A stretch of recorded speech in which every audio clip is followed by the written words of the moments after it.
Hello, and welcome to I Should Say That Out Loud. I'm your host, Donna Brendel. This is my third holiday edition for this year.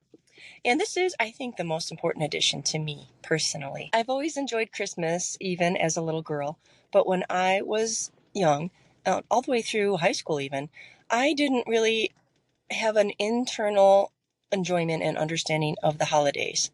I would spend time at my grandma's house rearranging presents and reorganizing the way they were situated under the tree.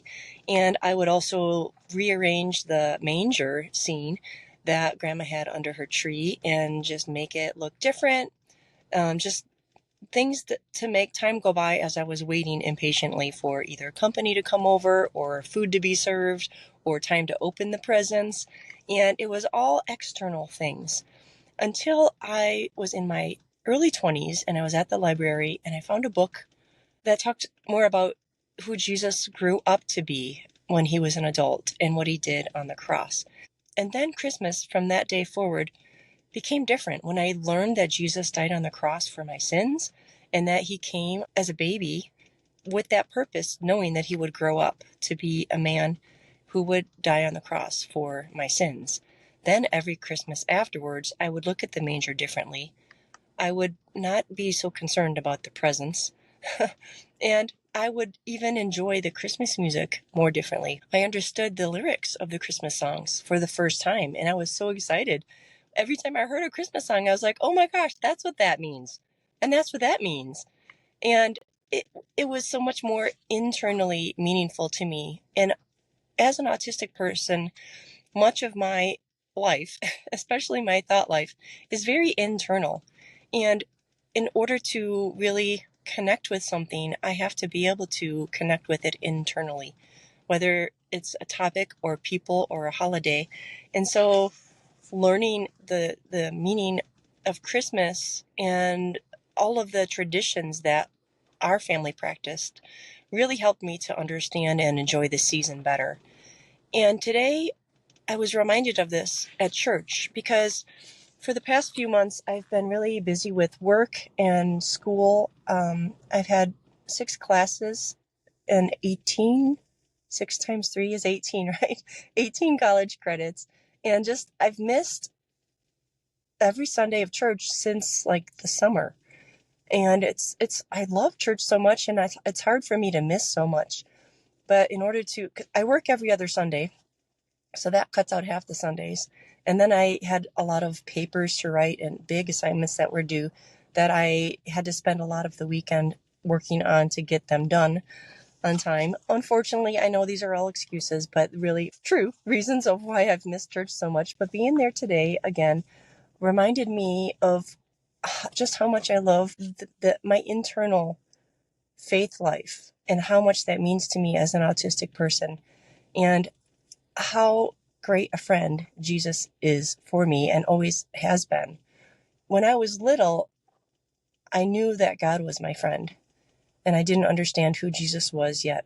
I knew him as a baby in the manger scene under the tree, but I didn't know Jesus as a friend until I was an adult and learned the gospel and the reason Jesus came to earth. And being autistic causes a lot of loneliness in life because it's hard to communicate with people and hard to make friends. But then for me, when I have Jesus as my friend and I have the Holy Spirit to talk to all the time, any moment of any day, and I know he is with me and I know he understands me and connects with me, and I don't have to fumble with words. I can even just think thoughts, and I'm able to communicate and get things off my chest and pray and feel better.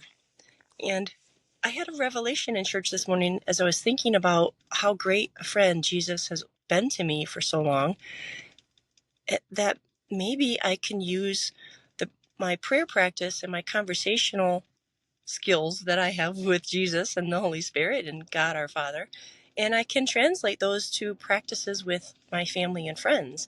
And I can use gratefulness and I can thank them for things that I'm thankful for, and I can share my struggles with them like I do with God. And then I can share, like, I'm not going to be like praying to my family and friends, but just sharing, you know, I have these struggles, and I'm looking for solutions. I'm praying for solutions.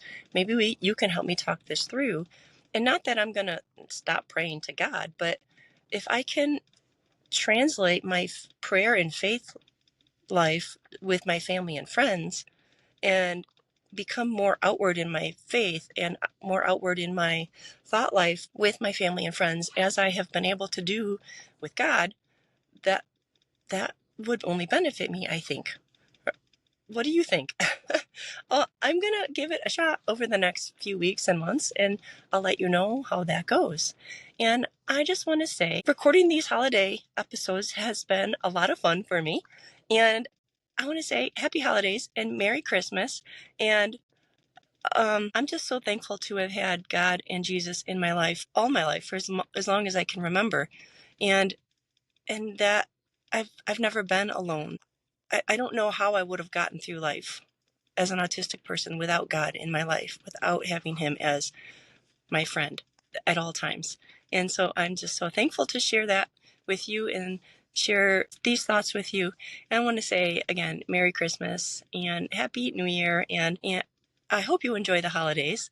And let me know, please, if any of my tips and thoughts have helped you, and if there's any other things that you would like me to talk about that may help you enjoy the holidays even more. Thank you so much. Merry Christmas. Bye-bye.